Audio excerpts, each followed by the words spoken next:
So innovation, I guess, is a buzzword, has been a buzzword for quite a while, and nobody gets around it, and everybody needs innovation. So it's basically, I think it's not a discussion whether you need it or not, it's just how do you go about it. So innovation is important, and we are we're one of the largest clinical research organizations worldwide. I think we're number 3 or number 4, depending on statistics you believe or don't believe. But we're the only European CRO in the top 10. There's nobody else out there. They're all either US based, or most of them, I know are more US based. The other was a Chinese organization. So for us, it has been good to be in Ireland, to grow into that market space, and take that position within our industry. And as head of innovation, I'm definitely interested in monitoring the ecosystem. Now, from our point of view, right? So we're not a startup company. We're a 12 or 13,000 people company, $1.6 billion revenues. We have a slightly different slant on how we look at things than startup companies. But it's important for us to have a working innovation environment ecosystem in Ireland, and I think it's good, but it could be better. Okay, don't stop there, please.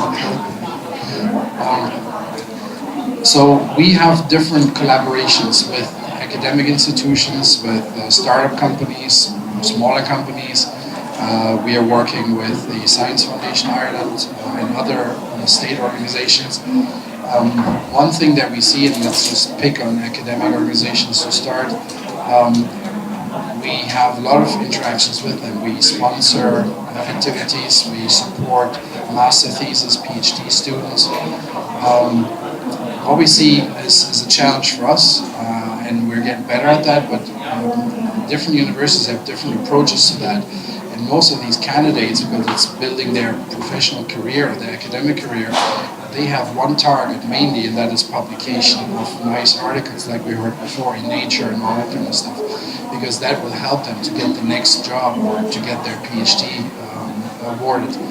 This is not necessarily always in sync with what we expect from the investment that we make into a certain project or a program with students or postdocs even. And it's difficult enough for us to coordinate that with the universities, even within the legal framework. Sometimes it takes us months, 6, 9 months, just to sign a contract to actually be able to do that. If we provide intellectual property, data, computers, software, workspace, and all the university does is drop in a warm body, and it's hard for us to understand why the IP needs to be shared or should sit with the university. So there's a lot of things in that space that need to be discussed and need to be, let's say, I wouldn't say standardized because we're not going to get there, but we need to get a better framework in place and then a better understanding from universities how they can engage with us and we with them, basically. Okay, very good. So we might come back to that in a minute, but just hold that point. Just maybe like to move on to Deirdre, and as sort of one of the funding agencies from the state, obviously a key part of the innovation ecosystem. I mean, from your point of view, how do you perceive it, and what are the main elements that you see, that are working, and maybe areas that could be improved? Sure. So we sit between the Department of Education and the third level institutes, many of which you will be working with already.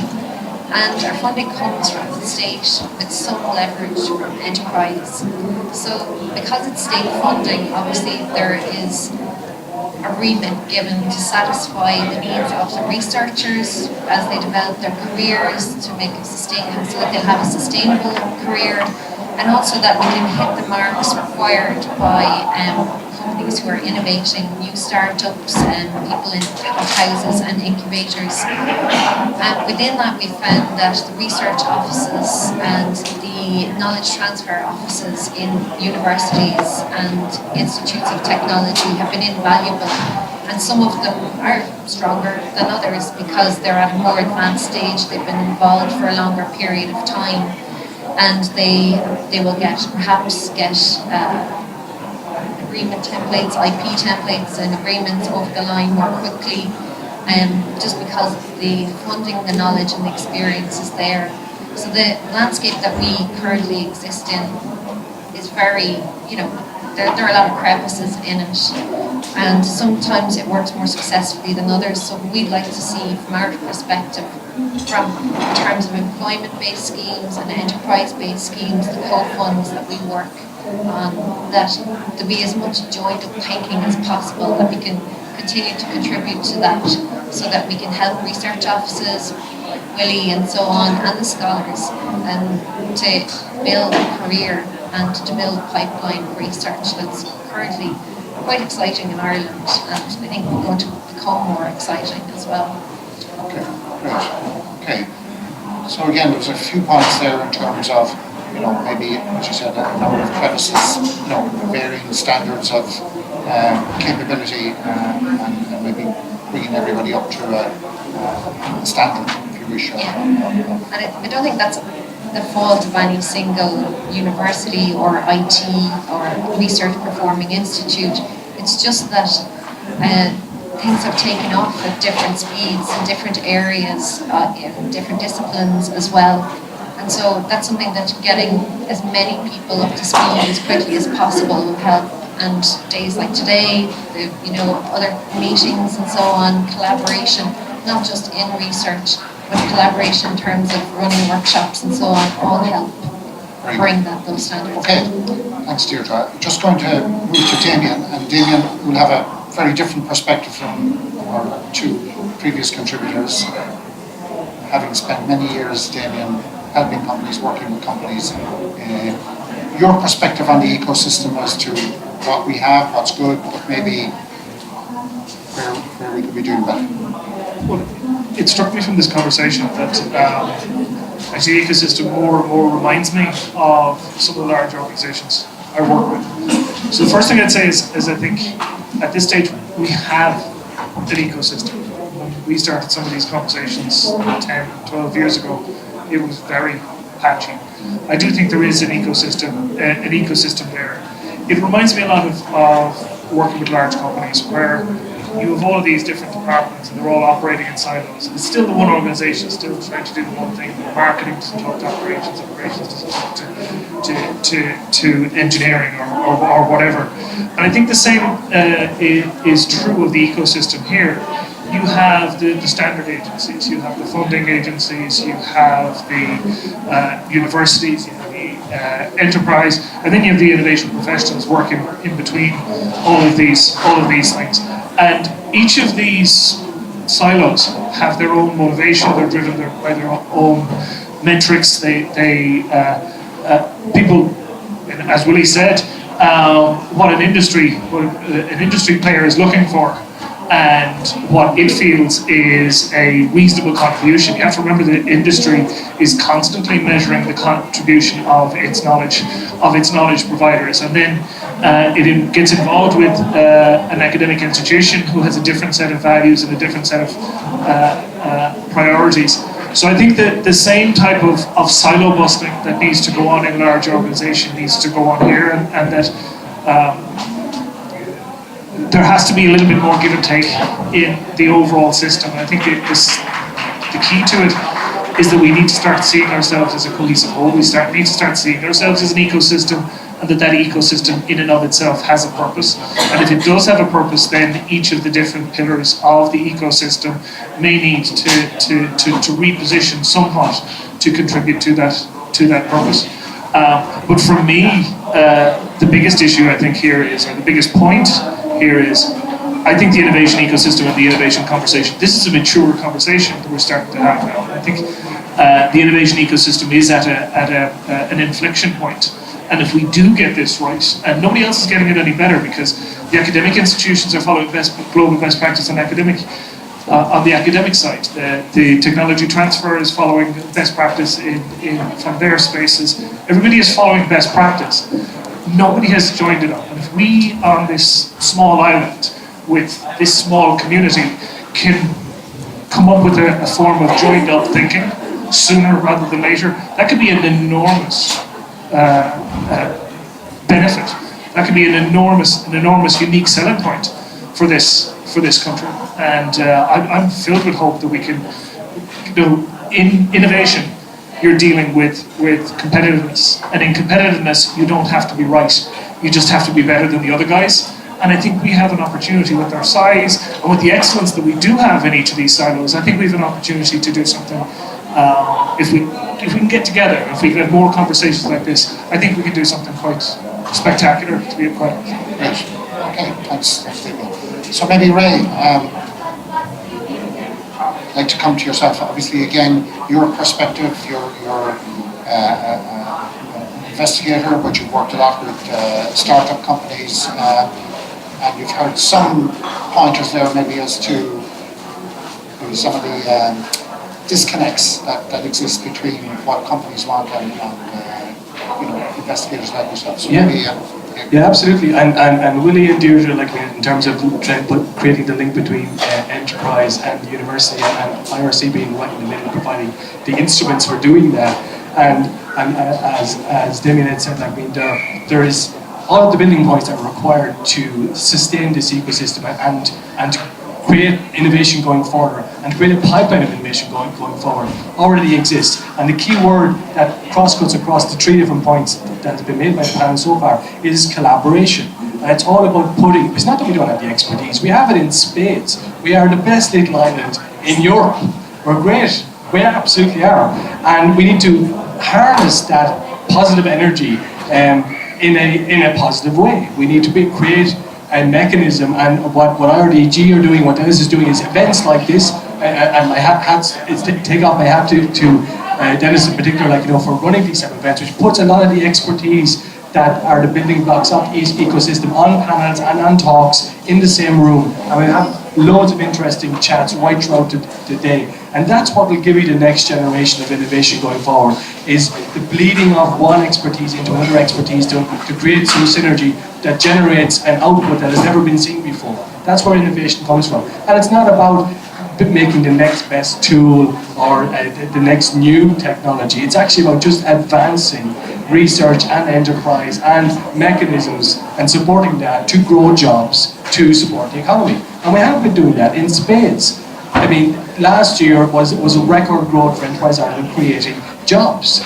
We are creating new startups absolutely every day of the week out of enterprise research centres, out of university research centres. Technology transfer offices, I believe, are getting very good. I can only speak to what DCU does, and we have a specific remit, and we have this badge that we have to live up to, which is the University of Enterprise. And we go out of our way to forge those links with industry. And our TTO office and Invent is excellent at doing that. We actually negotiate preferential rates with industry just to create more traction in terms of getting the next generation of researchers and startups so that we can license new technologies. And we consistently, for the last 15 years, I think, we've been the top licensing university in Ireland. So and I'm not saying we're the best at absolutely everything. We're not. Like, I'm not that big-headed. I mean, Trinity does some great work. We've had a great talk just prior to here. And the same thing applies to UCD and the other universities on the island of Ireland. But we just need to leverage the best practice, as Damian had said. So if we do just the engagement with industry better, then get all universities to come to the stage of that. Whereas if Trinity do some other engagement better, then let DCU catch up with them there. But to leverage best practice right across the ecosystem and collaborate. It's all about collaboration going forward. I mean, I think we have all the building blocks. We are going in the right direction. And as Damian said, we're on the cusp of a massive change, I think, in innovation right now. And with directed, targeted push, and it wouldn't take an awful lot, I think we're going to see exponential growth in innovation over the next short to medium term, 3 to 5 years. Right. I mean, thanks, Ray, for that. I mean, what it seems to be coming out, and I agree totally, that Ireland has come a heck of a long way in the last 10, 20 years. In fact, our own organisation, IRDG, is 25 years old this year. When it was founded by business people because there were no incentives, literally no incentives for research and innovation in industry in Ireland. Today, and we got some flavour of it, there's a whole plethora of incentives, and maybe one of the challenges for people in business, whether it's a startup or an SME or a multinational, is trying to make sense of that ecosystem. it's a little bit complex for a country of 4.5 million people, it seems to me. I'm just interested in how can we, I won't say simplify it, but how do we bring it all together? Is that a function of government, or is it a function of business people, or is it a function of bringing these various elements of the ecosystem together? Because it's very easy to point to government and say, oh, somebody in government should sort all this out for us. I don't think that's necessarily the answer. So how do we make what we have better? Well, I can kick that off and we can go back that way again, and I'll be brief. I think it's creating a coalition of the willing, you know, and Damian used a term we were chatting earlier on of rainmakers, people that will just make things happen. And I think a lot of of the people that are on this panel are actually rainmakers in their own right, and we just need more of that. We need facilities like what RDG is doing with the Research and Innovation Conference, with the National Health Expo, and putting these synergetic possibilities, situations in place where we can foster growth. But we need support from all other aspects so I'll do what I can from my aspect of the ecosystem, and we need other people to play their parts as well. Okay. Just to come in there, obviously we want to facilitate people as far as possible, you know, and support them in their applications and getting the word out there, showing them how to apply and so on, just even at that level.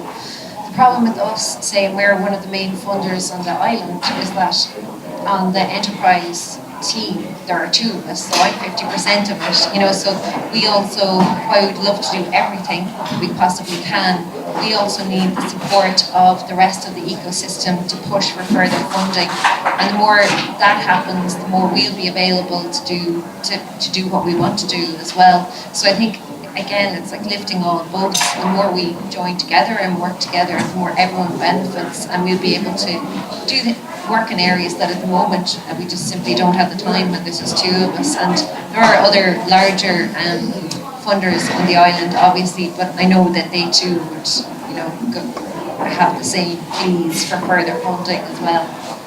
Okay, so funding. I think a big part of it is the maturity of the conversation. And the conversation, I think, you mentioned it earlier, we were talking 10, 15 years ago about what is innovation and trying to get that message across to people. And I think a lot of work now has been done as what is the innovation ecosystem, what are all the elements. I think we're starting to move away from the what is it conversation to, now that we have it, how do we make it better, how do we make it right. So I think we're moving from the establishment phase to a phase of optimization. And I think you're right, Dennis. I think the biggest thing is we need to start the conversation about what exactly, you know, who are we serving here? And where is this thing going? And where do we need to go? And we go into organizations and we help organizations look to the future. I think we need to look at ourselves and look to our future, and we need to start thinking strategically. I think we need to start having a conversation about what are we trying to achieve here? Where is this going? And we need to show leadership in it. So I think the more of the events like this, and more people step up and be counted and get this conversation going and build on this conversation, I think it will start to self-fulfill. It will start to move into how do we work better together, and how do we better serve the audience that we're here to serve. Okay. Willie, I might just turn it a little bit on yourself, because I suspect from the company you work with and your own background that you've seen how ecosystems work in other countries as well. And are there things that we should be doing that maybe others are doing better? I'm not sure that I would say others do it better. I think it doesn't matter whether I'm from Germany, but I live in Tipperary, so I'm half Irish. My wife claims, so I gotta take that. And I spend a lot of time in the US as well. I think the one thing is probably what is there in abundance is money. So there's more funding, there's just more volume, more money available. There's also more people applying for the money. Right? We need to put that into context. What I'm wondering is, it's just like we agreed before and we discussed here, there's still an abundance of information out there, but it's difficult to find. And while I always claim Google knows everything, and I probably can find anything I want to find, if I put enough effort into it, I can. It probably would be good to have a place to go to where basically all of this stuff would be available. Probably like a Kickstarter or Indiegogo kind of platform where information from universities, from agencies, from state agencies, from private investors, from multinationals would be available for everyone to find out. Right now, I think it takes a lot of effort and a lot of time goes by to really find the right information for everybody's specific situation, because not everyone is looking for the same thing at the same time. But so I think Ireland isn't doing any worse than anyone else. I think actually it's actually doing really well. But as we said earlier, there's more to be done. Yeah, very good. I think that's a very good suggestion. I think in terms of having somewhere to go, a platform, an entry point, which sort of guides you through maybe the early stages and points you in the right direction. Very good. So, I mean, I think again we're, I suppose, coming towards the end of the day, so there's a 5-minute. That's the first one for me today now. Okay. So we're coming towards the end of the day, and I suppose in terms of maybe finishing on a high note for our audience, what sort of advice, what would you say to an SME, a startup, or even a larger company, Irish, how can they, with what we have currently, where do they go? Where would they start to engage with best start with engaging with the ecosystem that we have? We've only 5 minutes left. It's a minute for you, Okay, I'll be brief. I'm meeting smart people all day, every day. It's not that we don't have smart students, it's not that we don't have smart enterprise, smart companies, we don't have foreign direct investment, we don't have multinationals, we don't have SMEs, we have all of it in spades. And it's about leveraging that in the best way possible. And I think we're doing some really good things. And in terms of starting, for my 1 minute, what I'd say is pick up the phone and ring me. Have a conversation. And if it's got to do with my space, I mean, I am talking to people for free all day, not all day, every day, but a lot. I meet in the Helix for cups of coffee like 10, 20 times a week for free, and I give away free advice. And there's I'm not unique, there's lots of academics that are like that, who will give 5 minutes, 10 minutes to have a conversation with you and just point you in the right direction, and it's for free. And there's lots of other people like that, and I think if you just harness on all the things you can do for free, you'd be surprised what you can get done, including getting things built, or a long way towards being built, for free. I'd like to echo that while there's just 2 of us on our team, that the more people who come to us, talk to us, or we go to them, the better, especially people, smaller companies who may have pieces of research going on, and they're looking to create a more coherent line in research for themselves, but they don't know what to do next. They have an EI voucher or whatever, they don't know what to do next. Come and talk to us. We may, like Chris from TCD I said earlier, TCD may not be the best place for them, but we can also help to direct you for where you can go next. So I think opening up is really key to that. What about where you start? In looking at the larger companies, in particular the overseas companies here, the thing that excites me most, especially if we can as an ecosystem show more leadership and build more bridges, is we've been talking about it for years. This idea that we've the top ICT companies, we've got the top pharma companies, we've got the top medical device companies. We're moving into a world, and a lot of the conversation today has been about digitization and what that actually means. We're moving into a world where everything's about to change. So mashups between medical device companies and insurance companies on new business models, mashups between ICT companies and energy companies. This is going to be an enormous feature of innovation in the next decade, and we should be absolutely at the hub of that on a global basis. And as soon as we start to get some, and I know there's an enormous amount of great work happening in all sorts of different places on this, but as soon as we start to get that into our public consciousness, as soon as we start to get some traction in that, I think innovation is going to explode in this country, and that all this uniqueness that we talked about, I think we're on the cusp of tapping into that. And I think the big thing is, I think watch this space. I think it's going to be incredible. Willie? Sorry. Yes.